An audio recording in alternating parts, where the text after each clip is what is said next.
રાજ્યભરમાં ધામધૂમથી નવરાત્રીનો પ્રારંભ થયો છે। અમદાવાદમાં જીએમડીસી ગ્રાઉન્ડ ખાતે રાજ્ય સરકાર આયોજિત વાઇબ્રન્ટ નવરાત્રી મહોત્સવનું આયોજન કરવામાં આવ્યું હતું। મુખ્યમંત્રી વિજય રૂપાણીએ સાંજે વાઇબ્રન્ટ નવરાત્રીનું ઉદ્ઘાટન કરીને મહોત્સવને ખુલ્લો મૂક્યો હતો।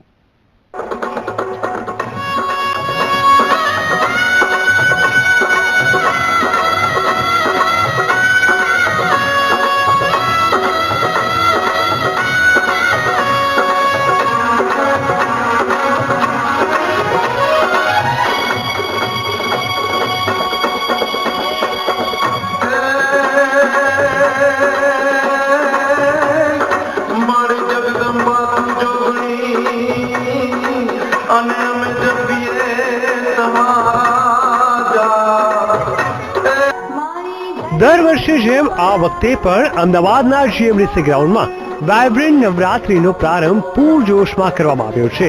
જીએમડીસી મેદાનમાં વાઇબ્રન્ટ નવરાત્રીનો પ્રારંભ થતાં જ ગુજરાત સહિત દેશભરના ખેલૈયાઓ ગરબામાં ભાગ લેવા અહીં આવી પહોંચ્યા હતા અને વિવિધ સ્ટેપ થકી લોકોને ગરબે ઝુમાવ્યા હતા।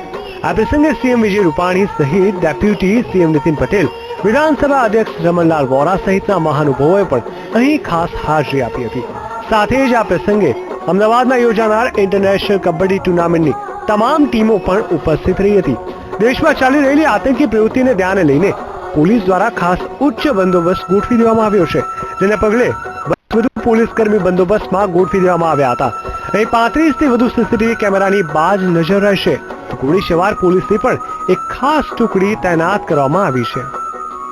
ગુજરાત એ નવરાત્રી એની પહેચાન છે, ઓળખ છે અને નવરાત્રીમાં આપણા લાખો યુવાનો રાસ ગરબા અને તેના દ્વારા માતાજીની આરાધના અને પ્રાચીન અને અર્વાચીન ગરબીઓ એ આજથી શરૂ થઈ છે। સમગ્ર ગુજરાતની જનતાને નવરાત્રીની શુભકામના પાઠવું છું। તો અમદાવાદના જીએમડીસી ગ્રાઉન્ડ ખાતે વાઇબ્રન્ટ નવરાત્રીને લઈને ખેલૈયાઓમાં ઉત્સાહનો માહોલ જોવા મળ્યો હતો। ખેલૈયાઓ ગ્રાઉન્ડ પર વિવિધ પરફોર્મન્સ કરી રહ્યા હતા અને ગરબાને તાલે ઝૂમી રહ્યા હતા। Siddharth Bhatt, VTV news, Ahmedabad.